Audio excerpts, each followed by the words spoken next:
we all have all the parts on the inside. And so being able to use all the crayons in the coloring box makes the art better.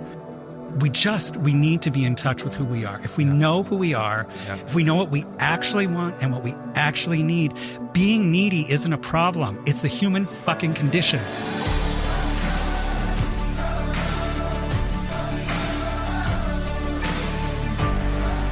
Hi, and welcome to the Living Richly podcast. We're so glad that you've joined us again today. We're really excited about today's episode. We're going to be talking again about showing up authentically. And I can't think of anyone who has really demonstrated and worked through and taken some lessons in that more than our guest today.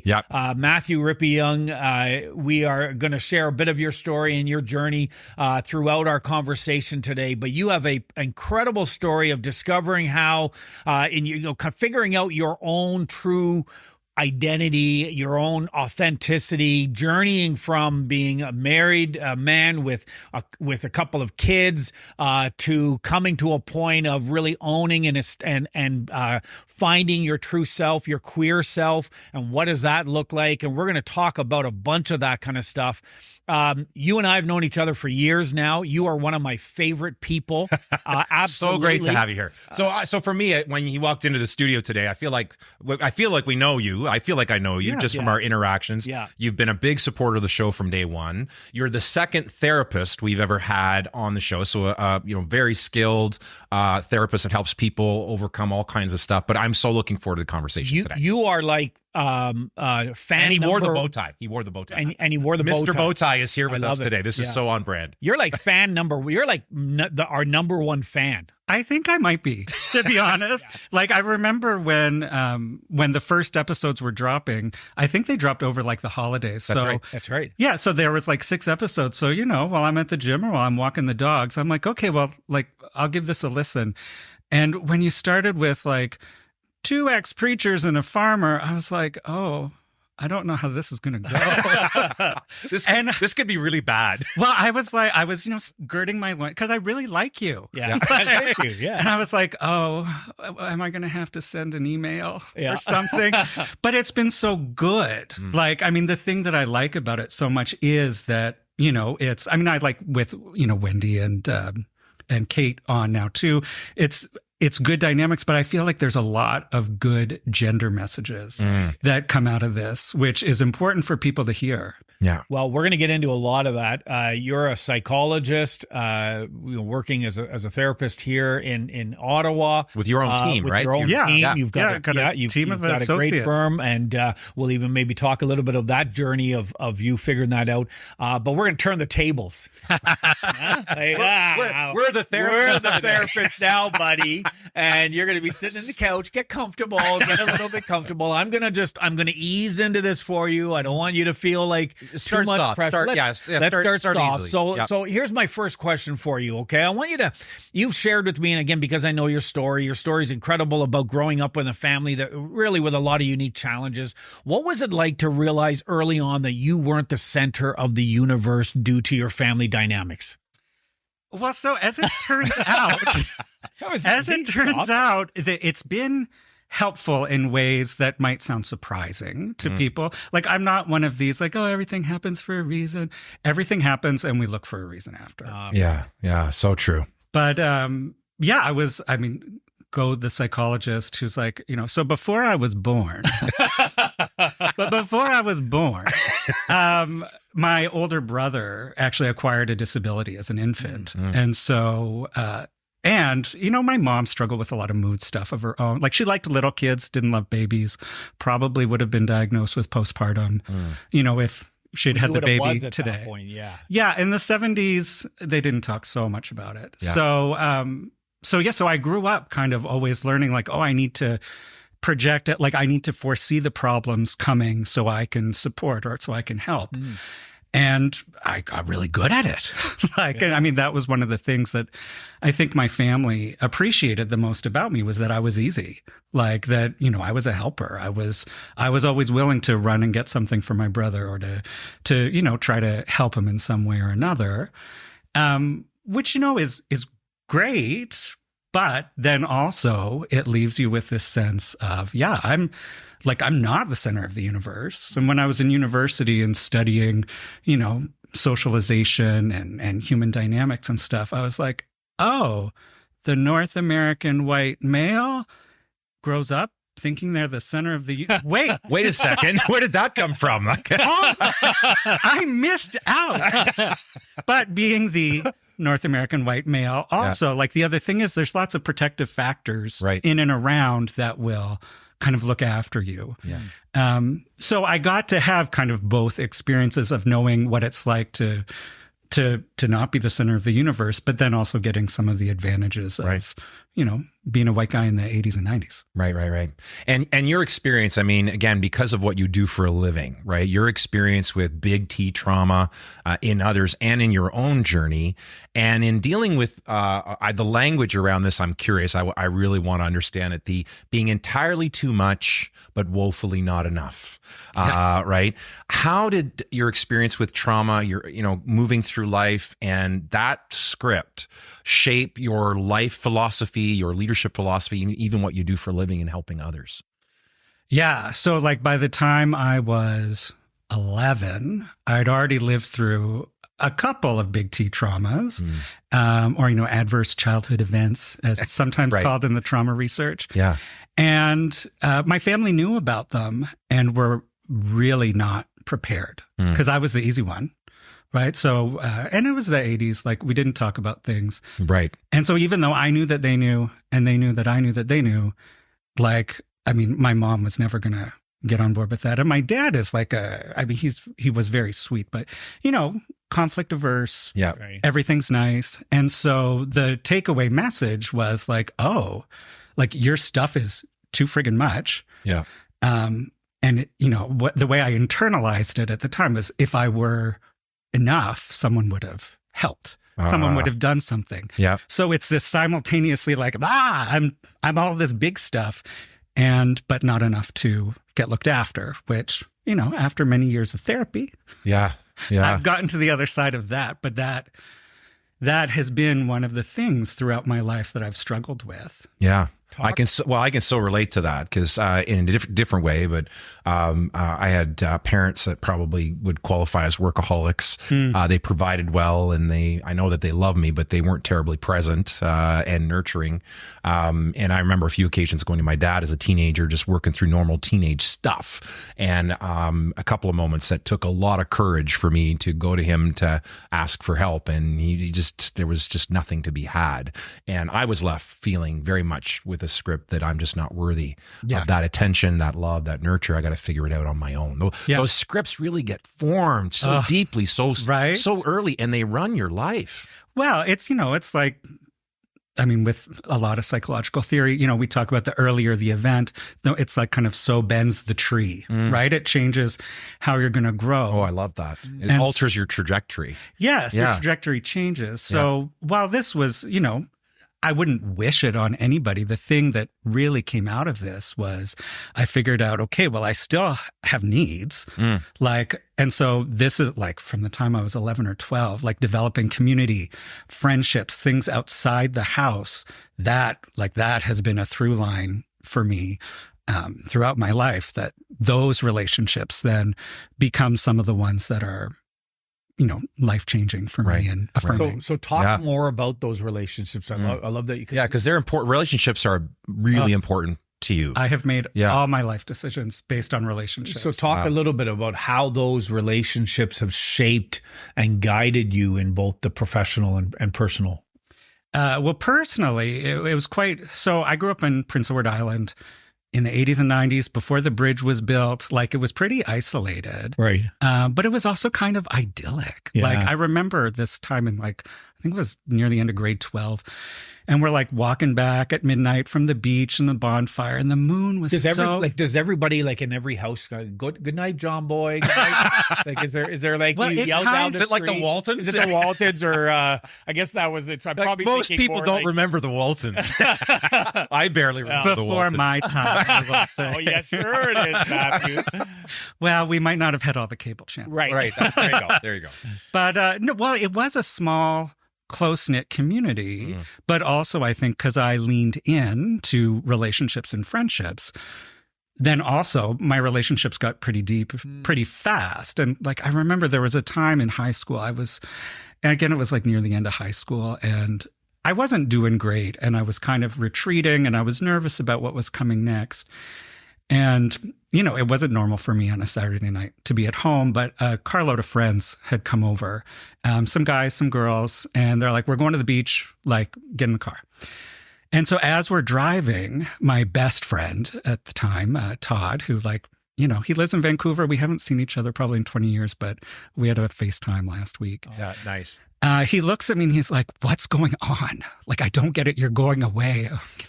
A bit emotional. Yeah, that's powerful. Well, it was really powerful because the thing is that he's like, I'm watching you retreat, and he's saying it in front of other people.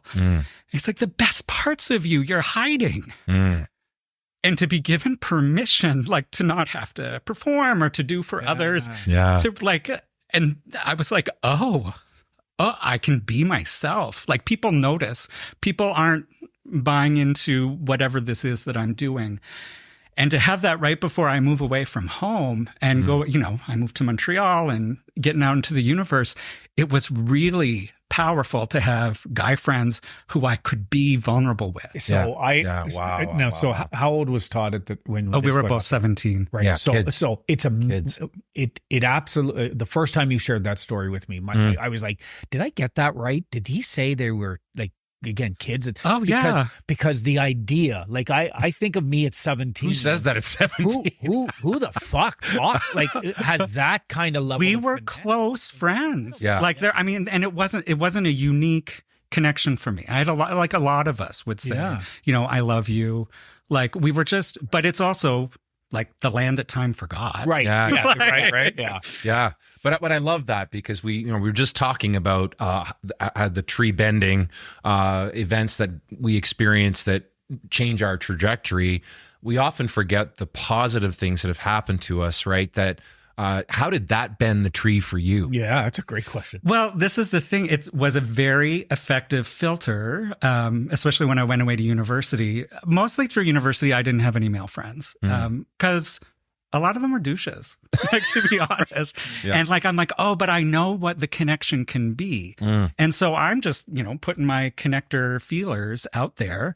And you might be surprised to know that young men are not that articulate about their feelings. Newsflash. What we've discovered is that grown-ass men are not that great at communicating their feelings. Yeah. Well, and so, which has been nice in my adult life, then the friendships I have with people and with men, they tend to be more connected. And it's, because I'm always willing to go first. Right. Right. And if someone takes me up on it, well, then off to the races we go. Yeah, what a gift to give people, right? That we talk so much on the show about authenticity, vulnerability, especially vulnerability being a superpower, that all of us are playing games, right? And we're projecting this false front to the world that we think people want us to be. And when we're willing to actually be honest with ourselves and share the journey, we're so afraid of doing it. And yet, overwhelmingly, the response is, "Oh my God, you too!" Yeah, and so when you go first, you give others permission to do the same. And yet, it's so hard.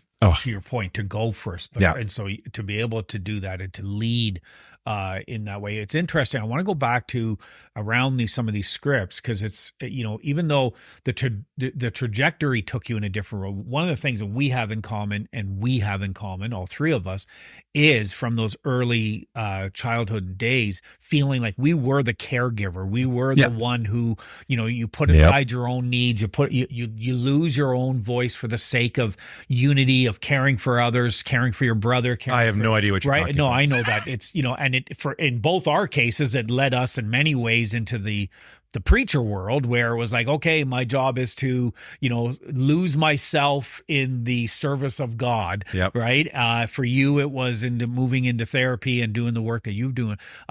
Talk a little bit about, how did you begin to find that voice? Was it that moment in the car with your friend, or was it other places where you began to finally say, yeah, I can still care for people, but I can also have a voice. I can be me be in that moment? I think it's something we've learned way later in life, but what was that journey like? Well, I mean, I learned it in some ways early, but in some ways much later. Yeah. It's a journey, right? Well, it is. Yeah. Well, because the thing is, so the way I was trained in school as well is to be a blank slate. Now, not every school of therapy is like that. In fact, a lot of the psychotherapists at my office, they have learned a lot about self-disclosure and how to use the self in a different way in therapy, which can be very powerful. But like for me, that's like, no, you don't do that. You're a blank. So like people will come in to my office and sometimes and like they'll say like, oh, well, you wouldn't understand. You don't have kids. And I don't interrupt them to say, well, actually my kids are adults. Like, because the projection is important. And so for me, a big, one of my superpowers in being a therapist is that it's not hard for me to get out of the fucking way. Right. Like, you know, my ego isn't, and people who know me personally know I talk a lot. Right. And they're like, how do you manage to be so quiet in therapy, dude? I'm like, why do you think I'm talking now? Right. It's like, I'm getting all my words out now. I don't get to do it at work. But the being able to kind of erase, like I talk about therapy in terms of, it's like being by yourself, only just a little bit better. Cause, you know, I'll reflect back to things. And but there were a lot of things through my 20s, a lot of places in my 20s where the idea was, okay, well, it's like back up, like you can lose yourself in the service of, you know. I got married. I changed my name when I got married because I'm a feminist. I was like, oh, I want us all to have the same name. So, you know, I lost that little part. We had kids. Yeah, like we were like teen parents practically for two professionals. Like my first was born when I just turned 25. Oh, wow. Same. My eldest, I was 25 when she was born. Yeah. Right. Young family. Yeah. And by 25, I'm already out of school. I'm already working as a therapist. So don't take up too much space at work. Follow your wife around for all of her work stuff. Oh, you got little kids. You got to like look after them. And so like it was a well-honed skill that like, you know, kind of turned out to bite me in the ass later. Yeah. And so it wasn't until really my when I got separated, that was the point at which I was like, oh my God, you have whittled little pieces of yourself away in the service of others for a long time. Like, get the fucking memo. Right. And again, I can appreciate when something is so important to us, like it's a core value almost. Yes. For you, relationships obviously has been a huge component of your life. Even in your marriage, I would assume, I know for me, I was staying in the ministry out of a sense of duty rather than a sense of purpose. And my marriage was pretty much over, but you had a sense of you have to stay for the kids, you have to stay for, right? What was that like for you? And other places where perhaps you made choices that were out of alignment with who you were to stay in relationship? I think I didn't realize maybe how much out of alignment my decisions were. Like I felt like I was really living in alignment. And the other thing is that when you're a dude and you're married to a woman and you follow her around for her career, like, I don't know if this was your experience when your kids were little, but like, you know, we were living in Toronto. We had moved back to Canada from the States. I'm a clinical supervisor at a large children's mental health center. Most of my staff, you know, I'm not even 30. I've got a staff of about 15 people, most of them young women, who are all having like their own kids. And, you know, I have to leave the office at 3:30 because I have to go pick up my kids from childcare. So when you are a man and you say that, you suddenly grow this cape and these boots and everyone's like, look at him. He's amazing. When women do it, they're like, well, she could be more committed. Yeah. Isn't that awful? Incredible. Right? Yeah. Like what an eye opener when you start to realize that you've been wearing this lens of the white male dude in the room. And we have no idea often what it's like to be on the other side of that equation and be judged for something that is beautiful, and that yet we do it, we get praised. Like, how fucked up is that? Yeah. Right. Kate and Wendy have talked exactly about that very story on theirs. Yeah. Well, this is one of the prizes of not being the center of the universe, right? Is that it? Like, I mean, I saw that kind of shit when I was 15. Like, right. So, I thought I was living in alignment all these ways. And that, yes, it was hard. And yes, there was conflict and whatever, but I was sure I was living my value because it wasn't my career. Like we met in university. It wasn't going to be my career that was going to catapult us places, And so it felt like all these right decisions, the worst right decision, I think actually was moving to Ottawa. We had I had everything I ever wanted in life in the last place I lived in Nova Scotia. And the only thing I didn't have was a happy marriage. Like it was just the one thing. It turns out that's pretty damn important. Yeah. Turns out. And so, my ex-wife does like to move around and whatnot. And for various reasons. And I thought we were settled. And I'd never wanted to go back to the Maritimes. Like I left at 18 and was ready to never come back. And I watch all my friends like kind of trying to kill themselves to get back to the island or to get back to the Maritimes and the Oiland way of life. Yeah. And I was what was that? With the Oiland way of life. Oh, that was really good. I had to learn to re-talk. I moved to Montreal because everyone was like, "Oh, wow, where are you from?" Well, I'm sitting like amidst all these private school kids from Toronto and Montreal, and and also it was like when grade 13 was still a thing, and of course Cégep. So I'm a year younger than everybody, and I'm this little like hayseed from Charlottetown. You're I know that your dad was still living in Halifax, in that area. You and I had already connected when he got sick, and you went through his passing. You dealt with some loneliness, some dealings there. Here's a person who's so into relationship and yet is starting to now go into this place of the loneliness. Maybe talk a little bit about those experiences and what led you there. And then I know you and I had many conversations around your dad and what was going on there, but maybe just share a little bit of that for our listeners. Yeah. Well, so, the loneliness really started early. Yeah. And that's what I think probably propelled my great desire to connect with people so much. Yeah. And it was with me forever. Like this profound sense of loneliness. And I have lots of friends and lots of people care about me and are nice to me. And I'm, in my personal life, I've got lots of things that are good, but there was this profound loneliness until my dad died both my parents died kind of by accident or unexpectedly. And the way that people showed up for me in those moments, it's very moving. Yeah. But it also, I realized part of what I had been doing a lot of my life was I still wanted the things from my parents that I didn't get. And, I kind of thought I'd accepted it. My dad, my mom died right before I moved back to Nova Scotia.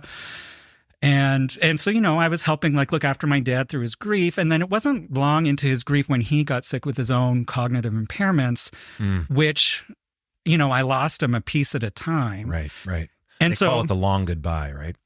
It's the word. I remember I'm sitting at the ambulatory clinic for memory in Halifax. And it's during March break. So I've got my two little kids with me and my dad who's kind of looped. And I'm looking out at the artwork in this hospital, and it's there's beautiful artwork. And one of the things, it's all these panels of open books. And on one of the pages, or one of the, on one side versus the other, there's a phrase that says "close your eyes," which is part of the mini mental status exam, which I administer to people all the time for work. And then on the other page, there's some of the letters missing. And so the C of the close is gone. The R of the your is gone. And the first E in eyes is gone. And so it says, "lose you, yes." And I'm just, right. And I'm sitting, I'm like, this is where I'm going. And, the kids are playing and Dad's like, why are we here anyway? And I just, yeah. So, but then after he died, I stopped needing, I didn't have to go chase these things that I couldn't get. And so that was, it was kind of a nice gift. Yeah. Yeah. Like when I got back from the East Coast after that first week, one of my friends had a birthday party and we were out, and it was the first time a lot of people had seen me since I'd come back. And so people, were, oh, I'm sorry about your dad. I'm like, tonight's not about me. Like, it's fine. But I was talking with someone who's very curious, and I said, yeah, the loneliness is gone. Wow. And she said, oh, it'll come back in a few months. Don't worry. Did it? No. That's the thing. But everybody was like, how could you say that? I was like, no. I know what she means. Like, it's fine, it's fine. And maybe it'll come back in a few months and maybe it won't. But right now it's not here. And I'm going to stay in that moment. Right. Like, that's the easiest time to be mindful. Right, exactly. When it's good. Yeah. We just did an episode, our second, on mindful masculinity, and we were talking about the lone wolf syndrome, right?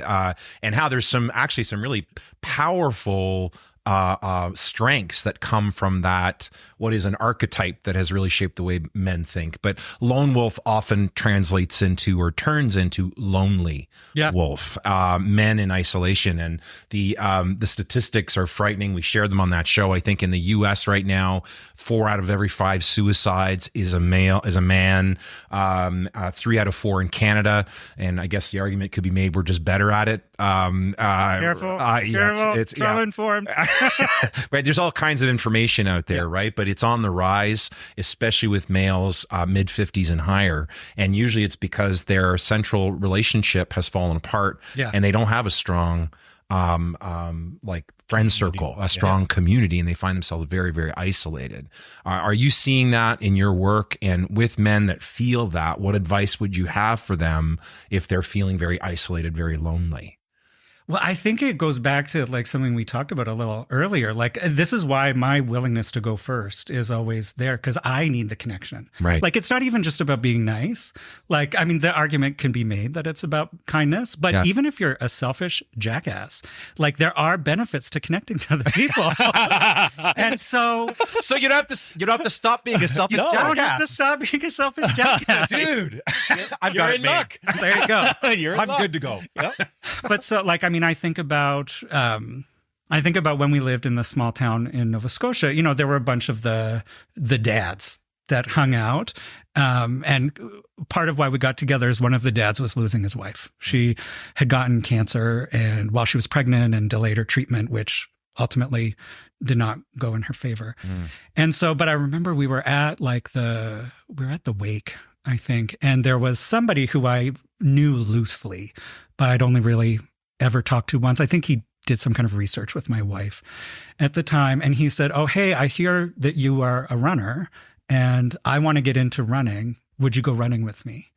I was like, sure. Yeah. I made a new friend. I was all excited. And so, we would go on our runs along the dikes in Wolfville. And, but like the conversation was always like out of the gate started about like our families and growing up. And I mean, as a therapist also, I have a lot of questions that I'm used to asking. Right. And people feel safe. Right. So, right. But it's like, that friend, like I'm the godfather to his youngest kid now. And like he asked me at a time when my own kids through the divorce were separate from me. I mean, we've been very important in each other's lives. And so, but like it started with, hey, you want to go running? Like it wasn't oh, hey, let's look at our vaginas. Like, right. It was, let's go do something sporty. Yeah. So take a step is what you're saying. Yeah. Reach out. What was it like to go from now you've moved to Ottawa again, as you said, you've been following the career of your ex. Now you're here. You're outside of that social circle that you had down east and in other places, right? You're trying to figure that out.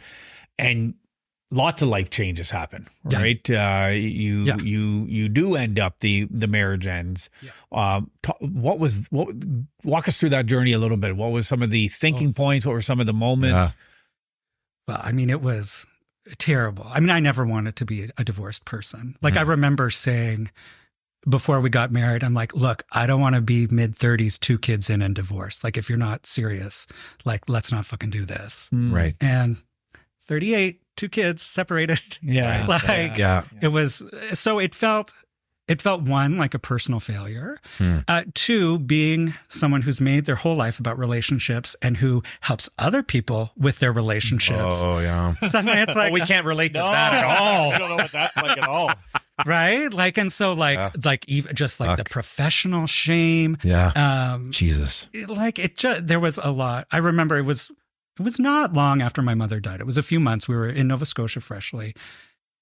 And like, I thought we had finally gotten where maybe my ex would be really happy.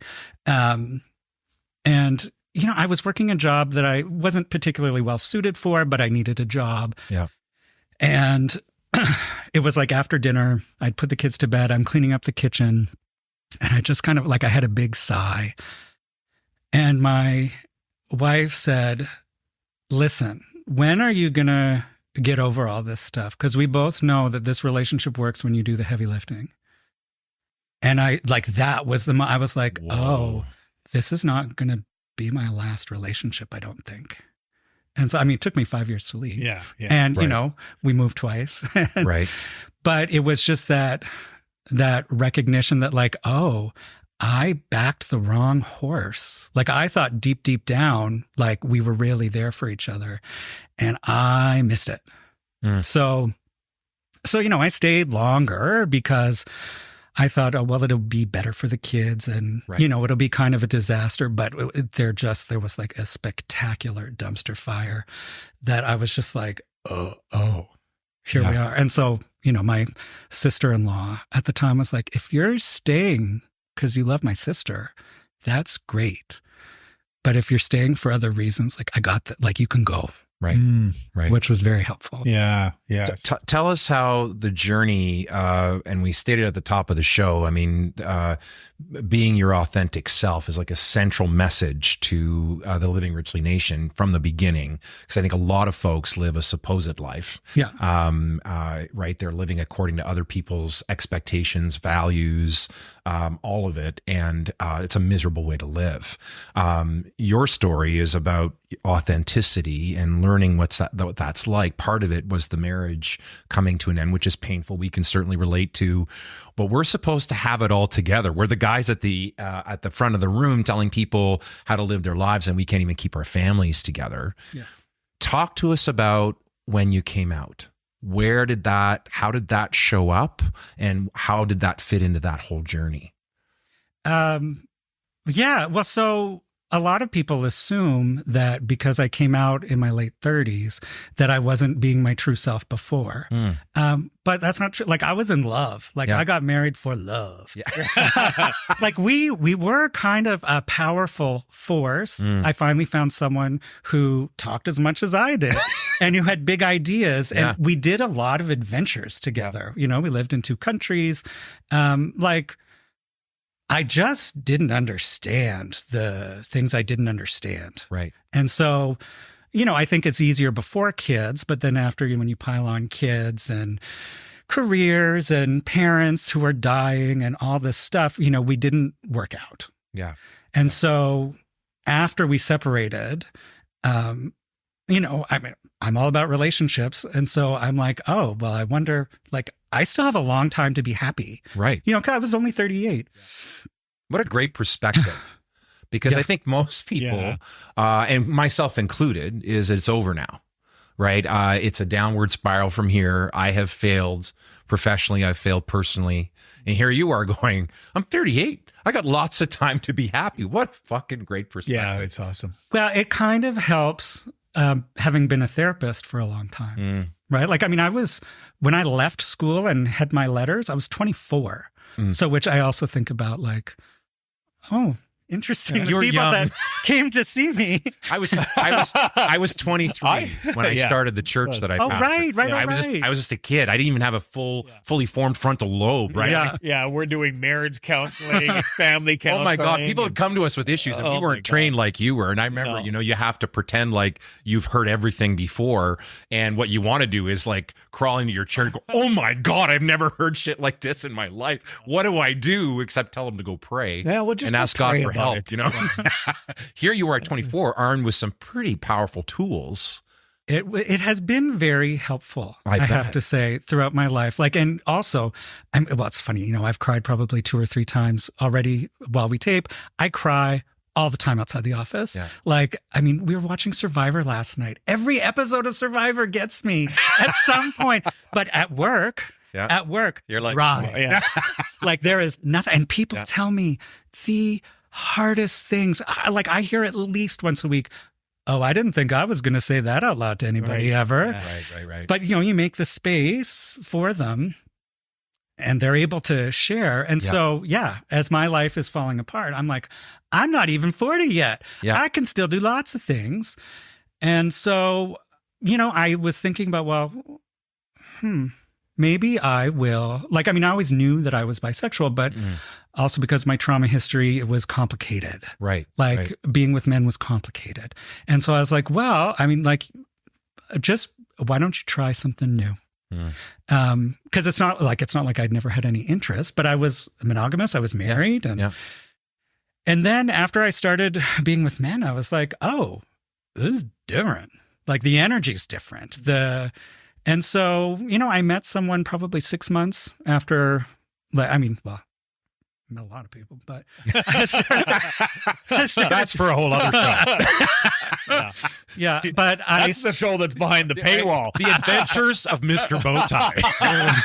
The Adventures of Mr. Bowtie. Oh my God! I think that's a book.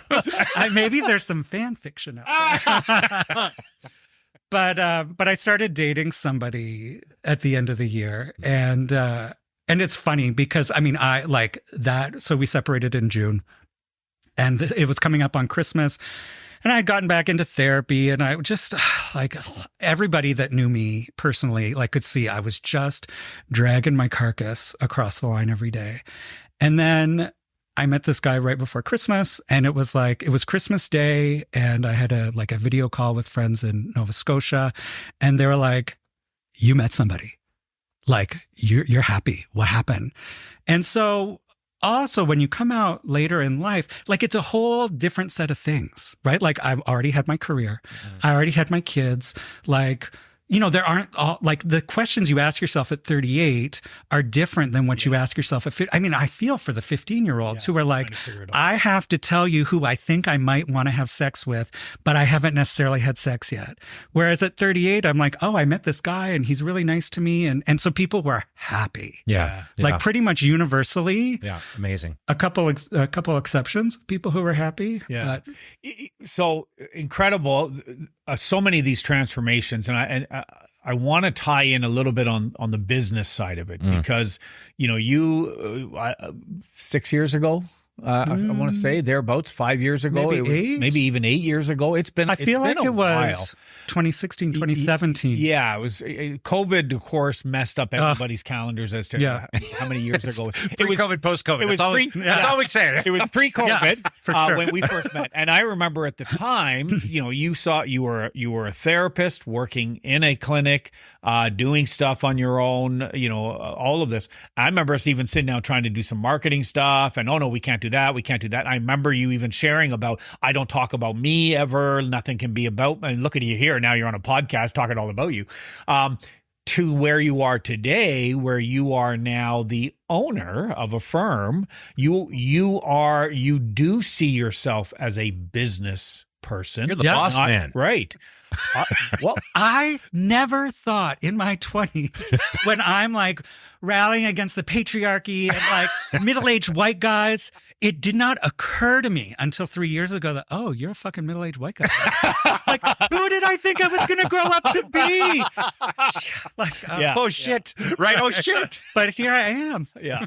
And corporate now. Yeah. I know. Well, and it's funny because people, I mean, so I've lived in Ottawa since 2012. Yeah. And so most of the people that I interact with on a regular basis now, like, they see this. They don't have any idea about the little boy from PEI. Yeah. Like, and so, and it's funny because I spent a lot of my 20s trying to catch up with all the people I was running with, you know, all the private school kids in Toronto. You know, my ex-wife, both of her, like, she has her doctorate degree. Both of her parents were deans. Like, I had to learn all this new cultural language that, my stay-at-home mom and my federal public servant dad didn't have. Yeah. And I wanted to be seen as belonging. And it's funny because now as I get closer and closer to 50, I'm like, oh, but I'm just a girl from the holler. I want people to see that part too. How was that shift though? For you to be able to embrace being a business owner from those early conversations to where you now, when we talk, you'll talk about how, I need to work with my team and teach them how to do marketing and teach them how to be business owners themselves. Like, it's been a radical shift in business thinking for you. Well, I mean, I think a big help has been knowing you. Like, to be quite honest, that has changed my life a great deal. Also, part of the transition is like, well, my kids are adults now. Like, they kind of, it's funny, I worry about them actually, at least one of them, a lot more now than I ever did when they were teenagers. Yeah. But going through some tough stuff. But they moved off the ledger. And like, I spent, I was married at 23, first kid at 25, moving around a lot, always caring for people and always having this sense of like, well, I've got to be on for the kids. And then I became a free bird. Yeah. They finished high school. Yeah. You're like a free man now. Well, pretty much. Yeah. Like, I remember we have good family friends who live out east, and like their kids are right close to my kids. They're same grades, even the two youngest boys, their birthdays are a day apart. And I was like, Lisa, we're empty nesters. How did that happen? She's like, not empty nesters, free birds. I like that. Oh. Free bird's much better. And so as a free bird, suddenly I have the mental space to be like, okay, well, so like, I've given up a lot of things, like including, retirement savings. And, during the divorce, my ex filed bankruptcy. And so I inherited all of her debt. And so, trying to dig myself out, I'm like, oh, but I don't have to go home and cook dinner, like, many nights a week. Like, I can focus on me now. Yeah. And so that's been, I've always had a lot of energy. That's for sure. Yeah. And now I have places that I can put it that are like in the business and in thinking about I remember the look on your face when I was like, oh yeah, this is just the first location. You're like, yeah, let's do this. Let's do this. I have converted them. So fantastic. I mean, so great to be able to reinvent yourself, right? I think a lot of folks, as they head into their 40s and 50s. I just turned 53 not long ago. Happy birthday. Thank you. But we think like our best days are behind us, and the reality is they're not. Like there's so much opportunity for us to follow our heart. But I want to come back to something, because relationships are so important to you. In my understanding, I've had the benefit of working with a great mentor. Our coach is a therapist as well. She works with the Philadelphia Eagles as their mindset coach, and she's been a big part of the journey. And my understanding of maturity is someone who is able to carve out their own identity while remaining connected in relationship. And I think some folks struggle with carving out their own identity. Others struggle staying in community. They have a very strong sense of self, but have a strong, what's that journey been like for you as someone who places such a high value on relationships, the journey of just continuing to discover who you are and lean into it fully? Like, what's that been like for you? So again, it's a benefit of having learned therapy quite young, is that like, so also at my program, like one of the things that we really were big on is like the life course and human development. And like a lot of people think human development ends at 25 or 26. Oh, it keeps going. Well, exactly. And so I remember being like 22 and sitting in Dr. Adams' developmental psychology class. And she says, there's this point between 40 and 50 where you start to have the shift between years lived to years left. Oh. And I remember being 22 and thinking, shit, I really don't relate to this. Right. But I think you should hold on to this piece of information because she's probably not wrong. Years lived versus years left. So I have crossed over that rainbow bridge. Yeah, I did a few years ago. Yeah.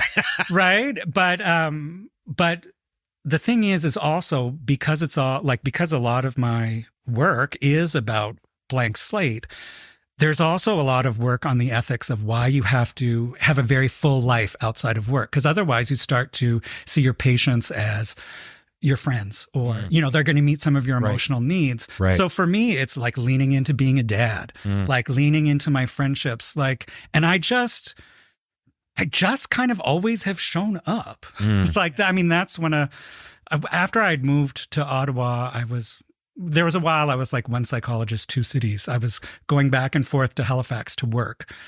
And then I'd be here for 10 days and I'd be there for 4 or 5 or whatever, however it worked. But there was a lawyer that we knew back east, and his kids were a little bit younger than ours. And he said, like, I hear you're back. I'd really like to have lunch with you. And, we had lunch and we were talking. He's like, yeah, my wife asked who I was going for lunch with. And I was, it's Matthew Rippeyoung. That's the guy that just doesn't give a fuck about anything. Because, I'd be sitting next to the soccer pitch, knitting a blanket, watching my kids play soccer. And he was like, wow, like, don't you find that hard? Aren't you worried about what people are going to say? And I'm like, this is who I am. Like, there isn't I had tried hiding it. Yeah. And people were like, oh, you're giving up the best parts. We are, we're starting to land the plane today. We're going to. I feel we could talk all day. Yeah, well, I can. Right? Yeah, absolutely. You have been such again, as we say, you're our number one fan. Which always, when I think of means that, a lot to us. I think of that so much, like your feedback. I look forward to those moments where you've heard something and you want us to think about it differently. You sent such great feedback over time, and we just appreciate that, especially coming from someone who's got the tools that you have. We feel like we're hacks at this stuff, but it means a lot. Yeah, and that feedback has been so incredible, and it fired us up. Yeah, I remember. We did an episode that was a direct response to an email you sent that got us so fired up, and it was the notion of the cause, right? The movement. We got to create a movement, and it was all around this notion of mindful masculinity, of changing the game when it comes to how we teach our kids, especially our boys, how we speak about masculinity. Maybe just real quickly, some thoughts around that, and then we're going to just kind of a couple questions just to wrap things up today. Well, so when I found out I was having sons, I thought, well, what in the fuck am I going to do with boys? Like, I was ready to raise these feminist badass bitches. And then I realized I can still raise feminist badass bitches. And so, like messaging for the kids. And now I don't have 2 sons. I have a daughter and a son. My eldest came out as trans last year. And I think about how much, like, our family values were all about embracing yourself and being who you are and being authentic. And my kid was scared to come out. Yeah. There's so many forces out there. Like, this is why when I was listening to your podcast in the early days, I'm like, oh, I love the nuanced way you talked about this, because there can't be enough messages for kids, especially for boys. Like, it's like when you talk about, I've stolen some of this for therapy. Good. Where men get one feeling. Like, I think maybe we get 2. You can be angry or you can be chill. Like, fuck. Oh my God, that's perfect. I knew we were missing it. Missing it. Right? But I couldn't put my finger on it. That's it. Chill.